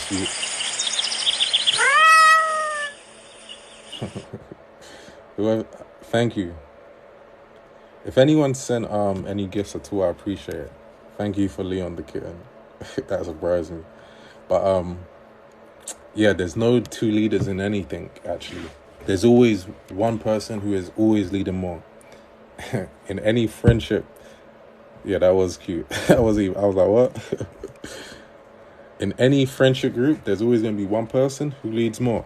In any two-person partnership, there's always someone that leads more. And that's not a bad thing. We've been made to feel like that's a bad thing. Like, you think it's weird that someone leads. I want to tell you something. If someone's able to lead me to a destination that's safer, that's elevated, that puts me in a better position than I was before, I have no ego about following their leadership. But what's happened is they've made you feel less than for following someone's lead. So you want to fight for, oh, but can we lead two? Can't I lead? What if there's two leaders? Why? If it's for your betterment, isn't that leadership something you should want? Women naturally want a guy to lead. Naturally. If I asked, how did you meet your last boyfriend, or the last guy you slept with, how did you guys meet? I guarantee it would have started from him leading, him having to put himself out there, him having to take on responsibility and go up to you. Get a dating app in a woman's phone. Just put the phone in her hand. Watch her swipe. She might accept someone. They match. She still expects the man to want to lead the conversation. Even if you're right there, you could just do it. I'm not saying all of the time that never happens, like a girl never messages or whatever, but I'm just saying generally she will prefer that the man does the pursuing, that the man leads the conversation. Even if you have the opportunity to do it right there, you still want the man to do it.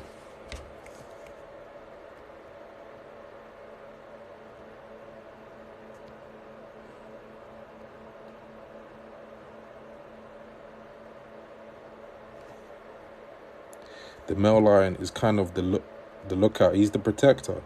He's the enforcer of boundaries. The masculine energy is exactly that. It's boundaries, it's borders, right? That's why women always make jokes, actually, about, they post memes and stuff about giving attitude or whatever. Men never post about giving attitude. I've never seen memes like that about men giving their women attitude. But you know what attitude is in a woman? Attitude is the spirit of the feminine testing the boundaries and the protective structure of the masculine to see how safe it is. When you're with a woman, you can expect, even if she doesn't have bad intentions, you can expect her to challenge you. You can expect disrespect to come. She wants to see how you're going to handle it. I don't think she consciously do it, but she's definitely going to almost accidentally do it, but it's not an accident.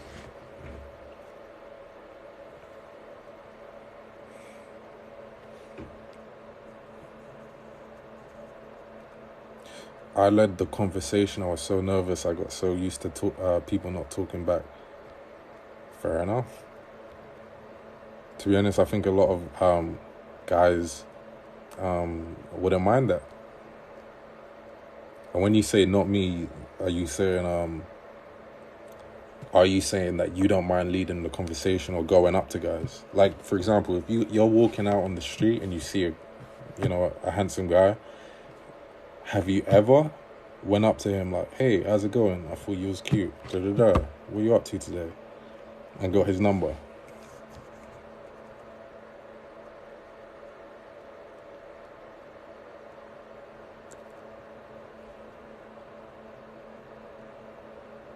But men test boundaries often as well. What do you think? Can you give me an example of what you mean by testing boundaries? Just an example so I know what you mean.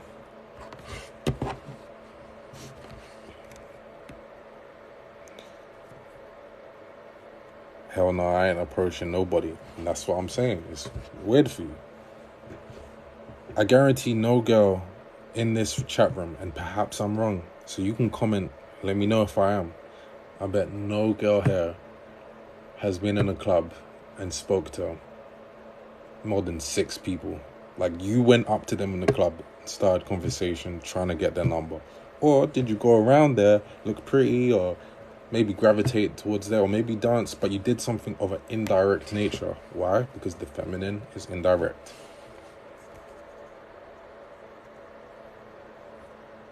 They test how much you require before you can get some goodies. But would you say that's them testing your when you say,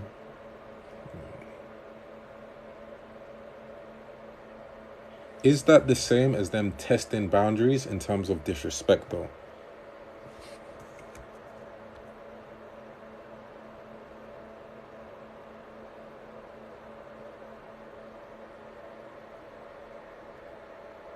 Strategic positioning.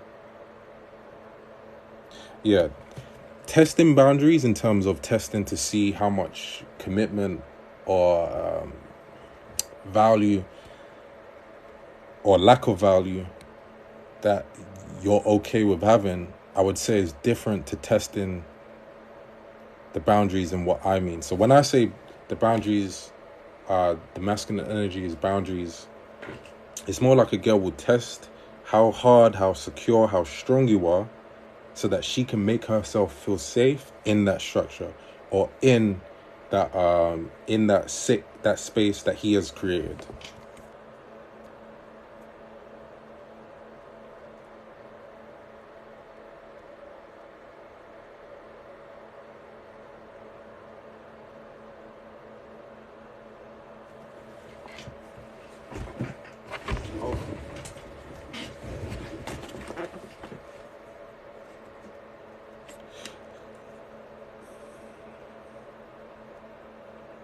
I also think though that me personally, I don't think there's anything wrong with coffee. But that's me personally. I don't really like dinners. I actually don't like restaurants that much.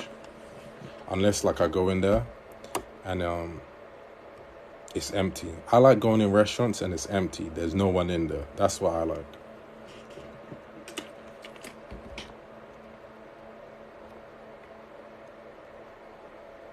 Oh my God, if you talk to a guy out, you are not testing anything. You are just saying hi. That's not what I mean. I'm saying in terms of a girl challenging you, giving you attitude, possibly disrespecting you. Why do you like it empty?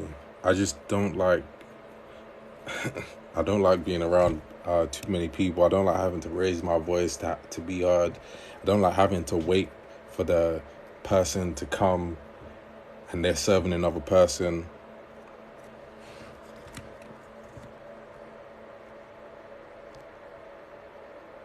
I don't like sitting next to random strangers. Do I believe in God? I do.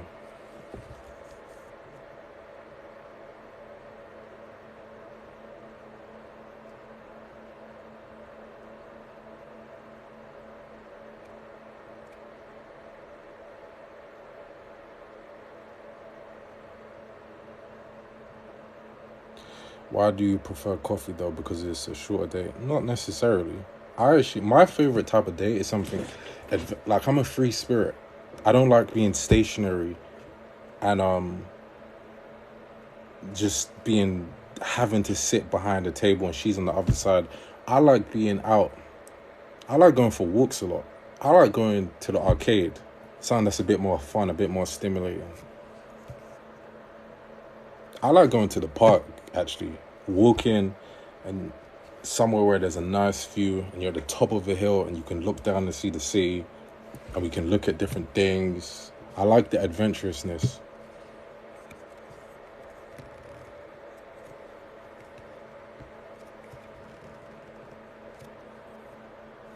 Doesn't masculine energy require a man to possess strong interpersonal skills? I would say, especially in the context we're in, it's better. All the skills he can learn in terms of interacting and being able to communicate. His communication is definitely, it's almost like a weapon. Especially in a context where you can't just be masculine, otherwise you're deemed toxic. The more he's able to make the expression of his masculine energy okay by projecting comfort through his words, the more he'll be able to project that energy. For example, if you say to certain girls today, let's say they've never been introduced to this topic at all, they ain't on lives like this, and you say a man is the leader, she might have some resistance to that. But if you have the communication skills to make that make sense for her, and she goes, actually, no, you're kind of right, I kind of get that. If you say, I'll give you one. What do you mean? What do you mean guys are supposed to lead? And you say, no, I actually think that's to your benefit, actually. You know, because I think you're the type of woman who deserves the type of guy who is able to take charge so that you don't have to. Because I'm sure you've been with guys, and she definitely will have been with guys. So you say, I'm sure you would have been with guys who, weren't able to lead properly, and then you had to lead, and then you wasn't able to, just come and enjoy and relax. And you don't have to. If you want the type of guy who doesn't lead, that's great. But I'm the type of guy, I like to take charge so that I can give my woman that type of experience. If you say something like that to her, you soften the resistance.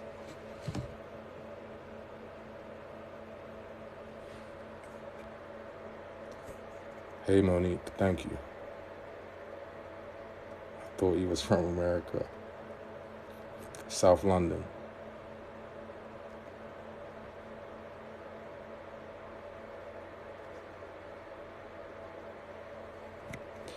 Energy is necessary, of course, because it's masculine energy, but it's just like communication. If you can have an idea and you're able to use your words to make it okay, to make it understandable, that's a power that so many men, they wish they could have, and I think they should definitely work on it. Thank you, Monique. I appreciate that. How do you know I'm a Libra? That is crazy. Thank you, Monique. I appreciate it. I always say, Libras, we're the best sign there is. We are actually the best sign. We are balanced. We bring balance to all the star signs.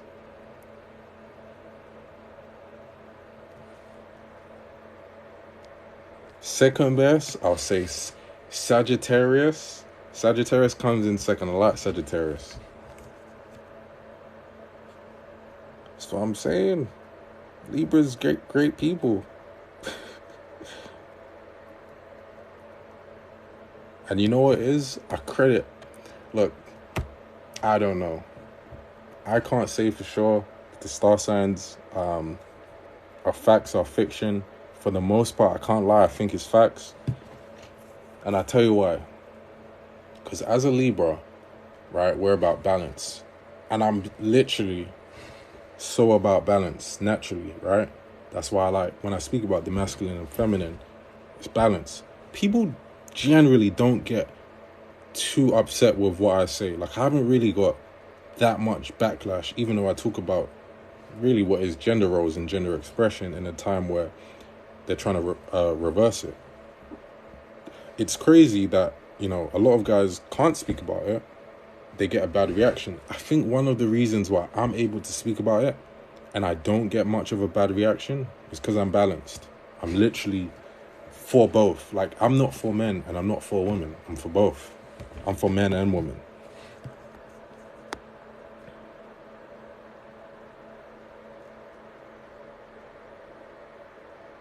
Libras lie a lot. Absolutely not. Lies. That is a lie. Taurus, I'll say top 5, top 6. Adiola, which one are you?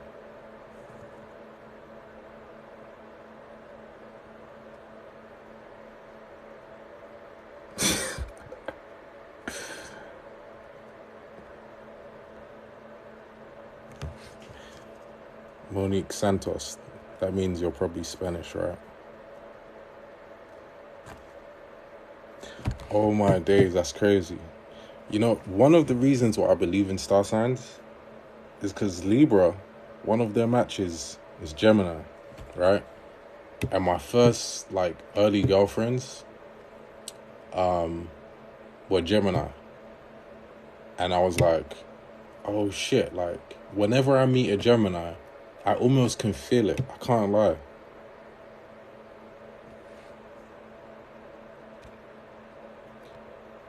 Everyone seems to hate us because you guys are a little bit crazy, you know? The thing is, when you're with a Gemini, you actually see the double-sided shit. It's actually no joke. But as I said, that's one of my matches, so I'll always love Gemini.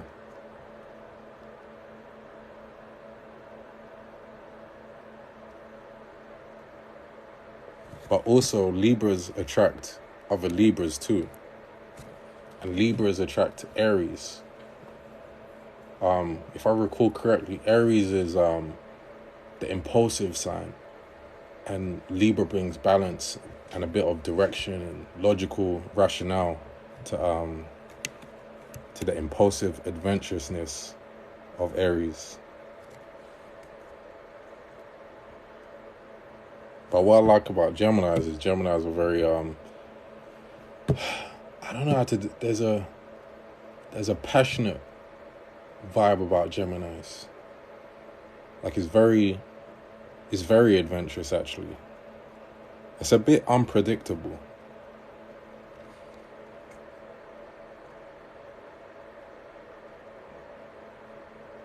Stephanie, which one are you?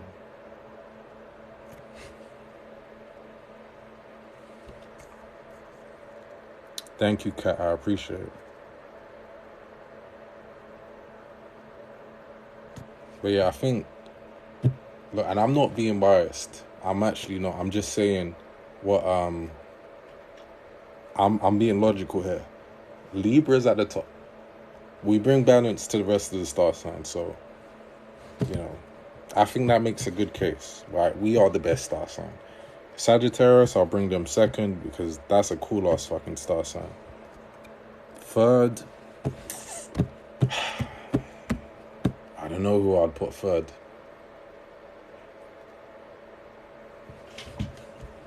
I don't think, you know, apparently, I was thinking Capricorns. Capricorns are cool. Taurus could be up there, but apparently Capricorns are perhaps the most toxic star sign out there.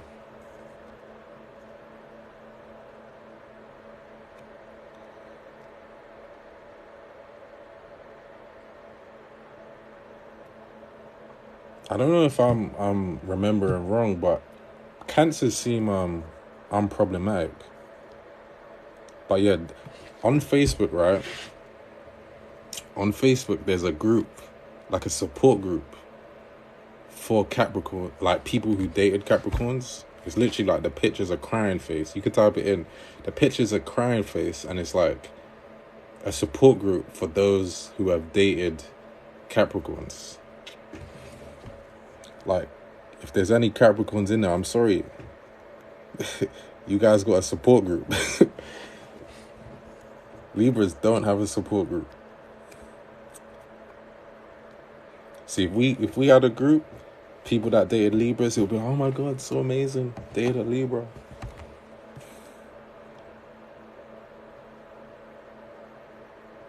Scorpio, man. But you know what? I can't lie. I've heard Scorpios are toxic as well. I'm just saying. The ones that I've heard I've seen get toxic responses are Capricorn, Scorpio, and Gemini.